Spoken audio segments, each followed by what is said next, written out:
Hello, good afternoon. I hope everyone has had a productive and engaging time at the Borlaug Dialogue. Yes?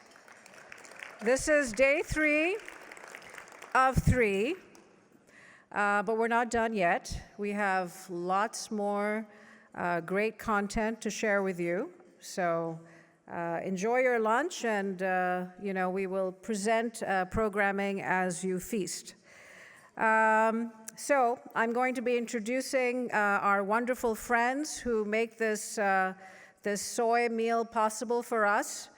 And as we gather, before I do that, I just want to remind everyone that we've had 70 countries represented this year at the Borlaug Dialogue.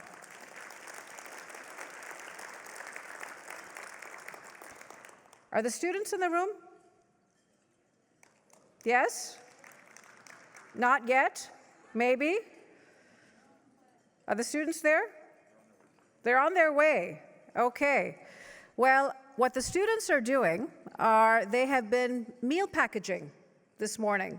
They were here to listen to the presidential delegations, and then off they went to do some interesting work, and then they will be joining us very shortly. And I want to take a moment at that time to introduce them to all of you. And we will sprinkle them in the room like seeds in a fertile soil. Seeds is our theme. So this meal is sponsored and made possible by our soy friends. It's a wonderful annual tradition that I think Ambassador Quinn, it's going on almost 2 decades. Am I right? You were the creator of this concept, and this is the largest single gathering during the Borlaug Dialogue Week. So what we will have here, once the students are here, is about 700 people all in one room together. I want to introduce you to our soy family.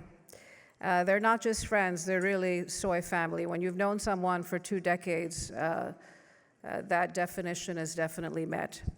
And I want to thank the Iowa Soybean Association, the Soy Foods Council, United Soybean Board, U.S. Soybean Export Council, and World Initiative for Soy and Human Health, WISH, for their wonderful collaboration and their long-standing friendship. And I see the students kind of trickling in. Please make your way to all the tables as you come here, because we want you immersed among all of our partners and friends from all over the world. I want to especially recognize U.S. Soybean Export Council Chairman Lance Rezac and CEO Jim Sutter. I met both of them outside. Thank you. Thank you, Lance and Jim, for being here and for delaying your flight. I know you're headed out. And I also want to especially recognize United Soybean Board farmer leaders, Steve Reinhardt, who serves as the USB chair, and Megan Kaiser, who serves as the recent past chair. And I saw Megan on a wonderful panel this morning in one of the breakout sessions, so I wonder if she's still here. I know Steve wasn't able to make it today, but maybe she's here. Well, thank you, Steve and Megan. And I want to also recognize USB leaders Rob Ewald and April Hemis. Is Rob here? Great. Hi, Rob. And April Hemis is backstage, and you're going to be meeting her shortly. And Tim Bardot, who is the United Soybean Board Director, past president of the Iowa Soybean Association, and World Initiative for Soy and Human Health Committee member. Tim, are you here? Okay, Tim, great. And your family is very much here. I also want to give a big shout out to Tim's family, his parents, Roy and Phyllis, I met Roy outside. Roy has assured me he's going to come every year to the Borlaug Dialogue. And Lori, Skylar, and Peter, thank you for being here, other members of Tim's family. Also with us today is Gina Perry, the Executive Director of WISH. Gina, I know I've seen you somewhere today. Okay. And Iowa Soybean Association President Brent Swart. Brent, I met you outside. You are great to have you with us. CEO Kirk Leeds is not here tonight, but I want to especially recognize him. He, I believe, celebrates 35 years at the Iowa Soybean Association, and he was, I think, the first person I met when I arrived at the World Food Prize in 2008. And Ambassador Ken Quinn took me to the Iowa Soybean Association, and we met with Kirk Leeds and Linda Funk. And of course, Linda Funk, I'm going to introduce her. She's the executive director of the Iowa Soy Foods Council, and she's backstage. So she'll be coming out shortly. But really, soy friends, soy family, thank you for standing by us.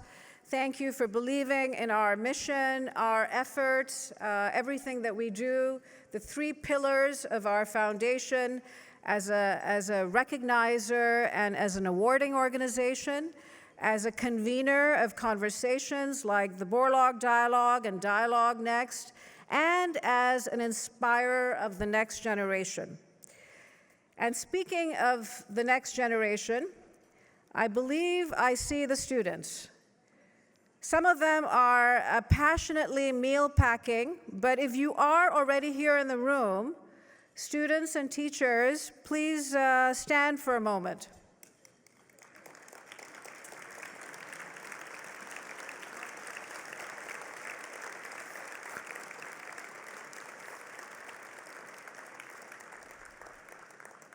So, this week, as I shared in my opening remarks, we have 175 students who have been doing parallel programming as a part of the Global Youth Institute alongside the Borlaug Dialogue. And during the pandemic, when the students weren't able to be here with us, all of our attendees were like, where are the students?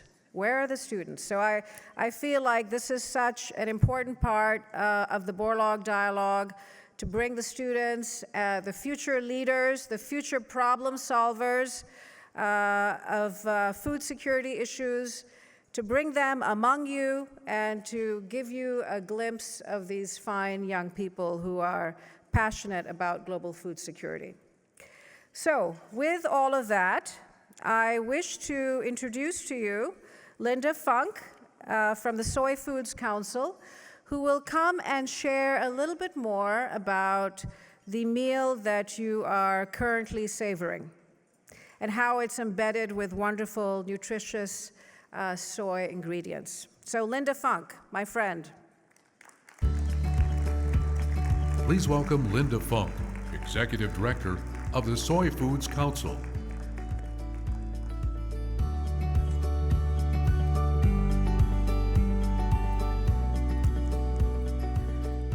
Thank you, Michelle. It has been our delight for the soybean industry to partner with you and the World Food Prize for so many years. The soybean industry supplies many seeds of opportunity, such as soybeans for animal agriculture and feed, soybeans for direct consumer consumption, as well as many other uses. Soybean farmers are passionate about growing sustainable soybeans for whatever the market demands. So whether you are a carnivore, an omnivore, a flexitarian, a vegetarian, or vegan, we believe soy protein is the preferred plant protein. Soybeans are packed with protein as well as so many health benefits. Today we wanted to show you how meat and soy protein can be perfect partners on your plate. Also, we hope that today's menu illustrated how easy it is to add soy protein to everyday meals. So today you're going to be enjoying a cauliflower salad with edamame, a turkey dish that has smoked tofu in it, and that's the center of the plate. And then for dessert, there's a Swiss roll that includes tofu, and the other two desserts that'll be on your table also include soy milk in them.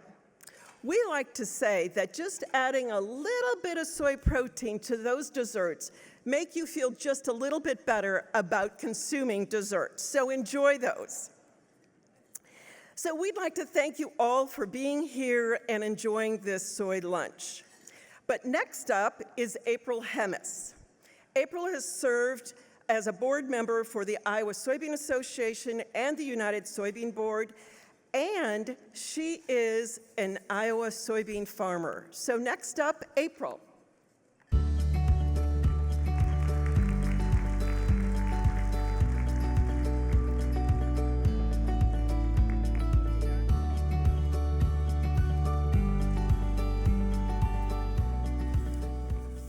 Hello, everyone, and welcome to the Soy Foods Luncheon. Thank you, Linda, for saying all those nice things, and I can't wait to taste it up.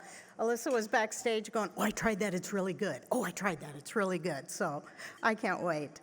I'm actually a stand-in. Our chairman, Steve Reinhardt of the United Soybean Board, is supposed to be here. He's a farmer from Ohio, and he's finishing up harvest today. And yesterday, he sent me a picture of a flat tire on the combine and telling me all that was wrong. So I farm about an hour and a half up the road, so I'm the stand-in today. But I'm very happy to be here. I've been to the dialogue a few times, and my daughter participated in the Youth Institute. Great things going on there, and I had a cousin that did too. He was one of the first ones and actually got to meet and talk with Norman Borlaug. So great things to come with the youth here. But on behalf of the U.S. Soy, I'm representing the Soy Checkoff, the United Soybean Export Council, World Initiative for Soy and Human Health, and the Iowa Soybean Association. I want to extend my gratitude for joining us here at the lunch today. This year, the theme, Seeds of Opportunity, Bridging Generations and Cultivating Diplomacy. It really highlights the importance of merging the past wisdom and farm history with modern innovations to address current and future challenges in agriculture. And it really couldn't be more fitting. I came back to the farm 39 years ago, and I farmed with my father and grandfather. And I was very fortunate. My grandfather lived to be 101 years old, drove every soybean to town for me when he was 98. He started farming with 3 horses, and he lived long enough to see auto steer come in to tractors.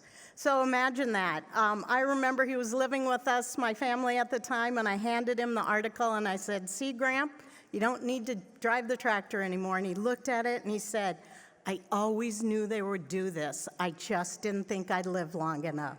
So trust me, I got a lot of farm history from him during my time with him on the farm. But today we gather to unite the best minds and the most dedicated leaders in the industry. And I'm confident of the collaboration will drive meaningful change. Farmers are entrusted with the responsibility of nourishing the world and providing sustainable feedstocks for clean energy and bio-based products. Through our partnerships with USEC, WISH, and our state soybean boards and others, the Soy Checkoff, funded by 500,000 U.S. soybean farmers, continues to enhance nutrition and food security in some of the most densely populated and developing countries across the globe. U.S. soy, together with animal agriculture, plays an important role in global food security. In order to nourish our society with high-quality, nutrient-dense protein, we must come together. Protein plays an essential role in the global nutrition, regardless if it's animal or plant-based consumption. As we race to not only feed but nourish the world in more than 9 billion people by 2050, we know it takes a combined effort from all of our protein sources. When all proteins are part of a well-balanced diet and work collaboratively, that's a big word for me. I just got out of the combine, so collaboratively to nourish the world, everyone wins. And I truly believe food is medicine. The U.S. soy plays an important role in the conversation. Soybeans stand out as one of the few plant-based foods to be considered a complete protein with all 9 essential amino acids, whether it's tofu, edamame, tempeh, or soy milk, or if it comes from the soy-fed animal protein through poultry, pigs, dairy, or aquaculture. Soy protein and oil can contribute to heart health and lead to a better health outcomes for people. I am thrilled to introduce our panel today, Passing Down Generational Knowledge on the Farm and Across the Industry. Representing different parts of the supply chain and also different countries, you're in for a real treat today. This group is here to talk about what the knowledge transfer from generation to generation, whether it's in farming, aquaculture production, processing, refining, or milling, or across the globe, global organizations that are having real impact in our food security. So all together, we are working toward a brighter, more sustainable future for this generation and for the next. I'll invite our panelists to come up on stage and kick off the panel. And thank you and enjoy your lunch.